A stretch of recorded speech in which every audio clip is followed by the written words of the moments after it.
Assalamualaikum murid-murid. Topik kita pada kali ini adalah mesin dan apa yang perlu kamu tahu. Subtopik yang ada pada mesin ni adalah mesin ringkas, mesin kompleks dan juga mesin lestari.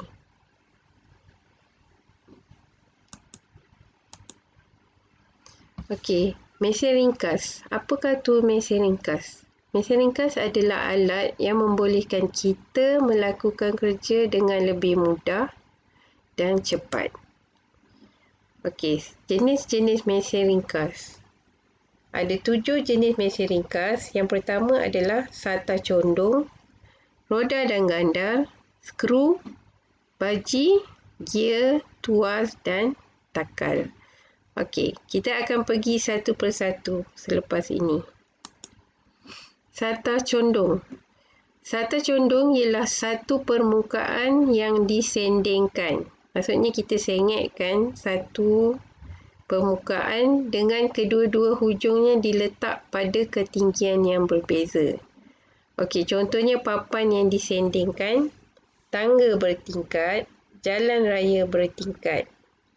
Okey, kamu lihat dalam gambar ni, dia menggunakan papan yang disendingkan untuk menggerakkan kerusi roda orang kurang upaya ni. Jadi sata condong ini digunakan untuk memudahkan bergerak atau menggerakkan beban dari satu aras ke aras yang lebih tinggi.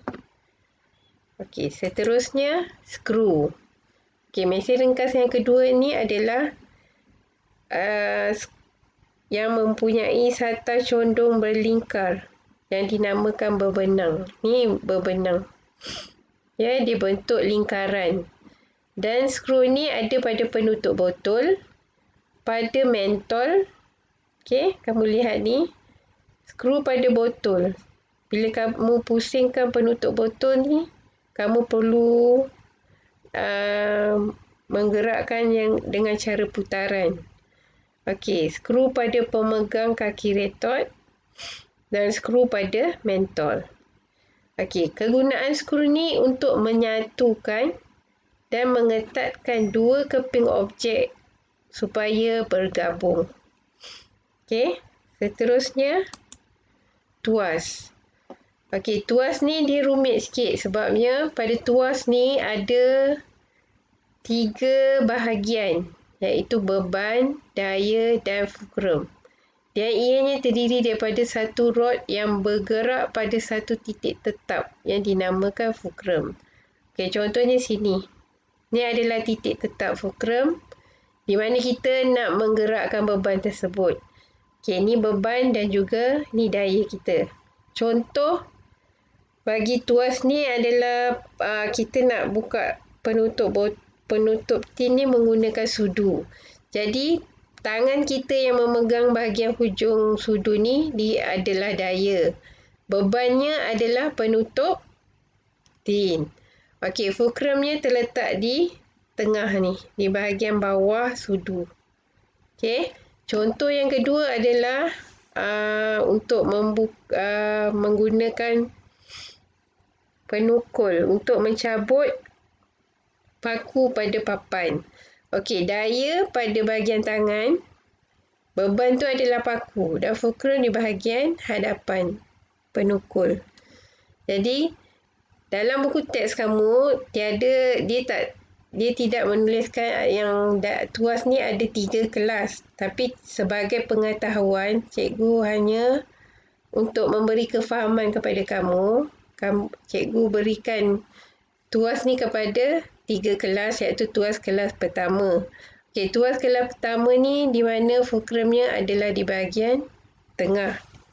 Okey, tuas ni digunakan untuk membantu mengangkat dan menggerakkan objek dengan mudah.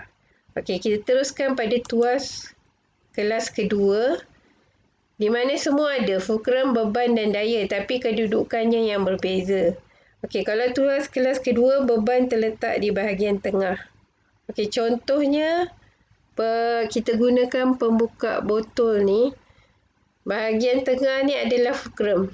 Depan ni bebannya adalah penutup botol, daya di bahagian belakang. tempat kamu pegang penutup botol pembuka botol. Okey. Contoh yang kedua adalah pemotong kertas. Bahagian hujung ni adalah fulcrum. Kertas adalah beban. Daya di bahagian pemegang. Okey, dan seterusnya. Okey, tuas kelas ketiga. Di mana daya terletak di bahagian tengah. Fulcrum dan beban di bahagian yang bertentangan. So, contohnya adalah kita guna pengepit makanan. Okey. Bahagian depan ni makanan. Daya ni di tengah. Kita pegang bahagian tengah. Kita tak pegang hujung ni. Bahagian tengah dan fulcrum ni adalah bahagian hujung. Pemegang makanan ni ya. Okey, seterusnya penyapu. Okey, kamu pegang penyapu di bahagian tengah. Kita tak pegang bahagian atas. Bahagian atas ni ada fulcrum. Bahagian yang kita pegang tu adalah daya. Beban adalah sampah yang kamu nak sapu. Okey. Contoh yang ketiga adalah tangan kamu yang paling senang. Okey, bahagian siku ni yang menggerakkan beban tu adalah fulcrum. Okey, daya di bahagian tengah sini dan beban adalah di bahagian jari kamu di mana kamu memegang sesuatu. Okey, dan seterusnya pemegang baseball. Okey. Okey, seterusnya kita pergi kepada mesin ringkas seterusnya iaitu takal. Takal terdiri daripada sebuah roda beralur. Ni roda yang ada alur di bahagian tengah. Yang boleh bergerak bebas. Okey, seutas tali atau rantai dilalukan pada alur. Jadi pada bahagian alur ni ada tali. Okey, jadi dia bebas bergerak.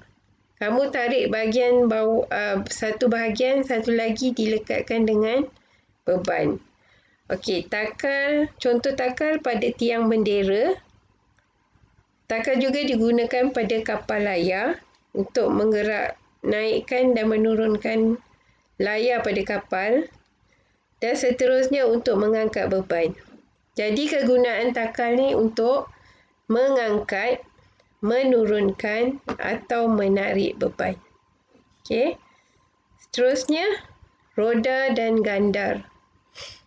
Okey, roda dan gandar ni terdiri pada roda yang dipasang pada satu rod. Rod ni, batang besi ni kita kata rod. Dan rod ni kita panggil sebagai gandar. Jadi, roda dan gandar. Okey. Roda dan gandar digunakan untuk menggerakkan atau memutarkan objek. Contoh pada pili. Okey, bahagian yang kita putar ni adalah roda. Bahagian bawah adalah gandar. Okey, sepanah. Okey, ni adalah gandar dan roda ni adalah roda. Okey, pemutar skru. Bahagian pemutar ni kita katakan roda, gandar ni ada batang ni. Batang pemutar skru. Okey. Jadi, fungsi roda dan gandar digunakan untuk menggerakkan atau memutarkan objek. Baji. Baji terdiri daripada satu atau dua sata condong yang membentuk hujung yang tajam. Contohnya pada cangkul, paku dan penyendal pintu. Baji digunakan untuk memotong atau memisahkan objek. Okey. Gear. Gear terdiri pada roda. Okey, ni roda atau silinder bergigi. Okey, roda ni dia ada gigi. Dan bila dua gear bersentuhan, pergerakan satu gear akan memutarkan gear yang lain supaya bergerak. Dan gear-gear ini bergerak pada arah yang berlawanan. Okey, contohnya pada pemutar telur, jam tangan, pita pembetulan.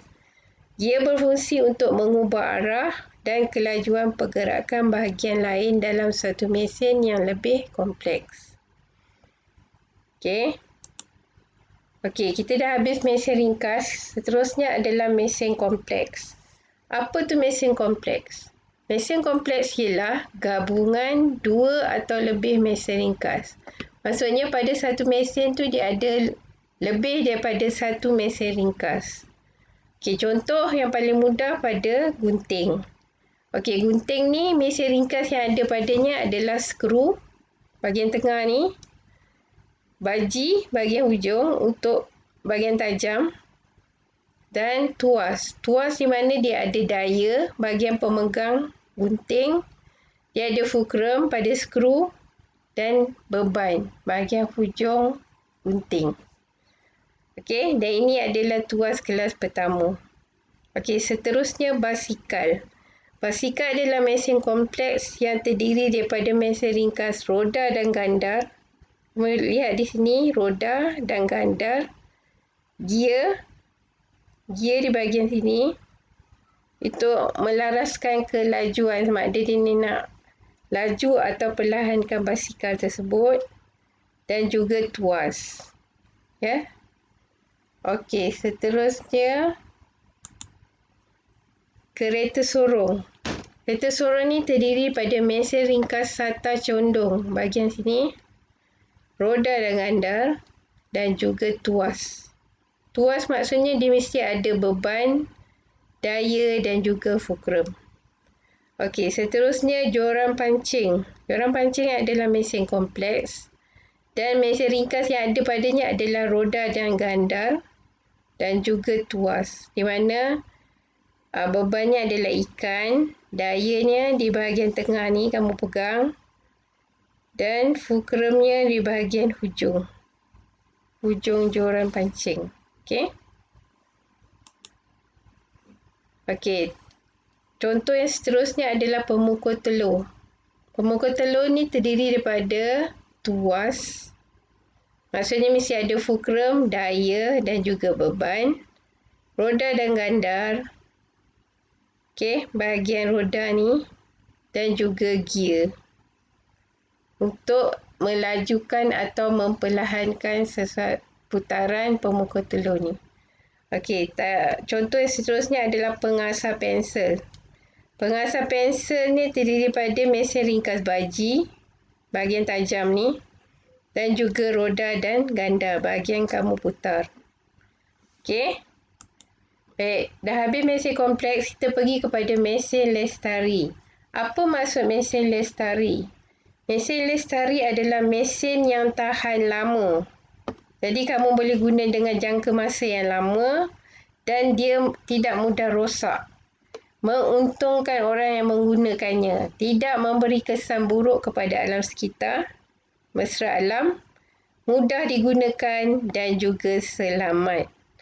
Okey, jadi contohnya seperti jentera pembajak tanah. Okey, dia untuk memudahkan petani membajak tanah tersebut, iaitu menghancurkan tanah, menggemburkan tanah sebelum tanaman dibuat. Okey, jentera penuai padi. Dia memudahkan petani untuk mendapatkan hasil dengan lebih cepat. Okey, jentera pembancur simen.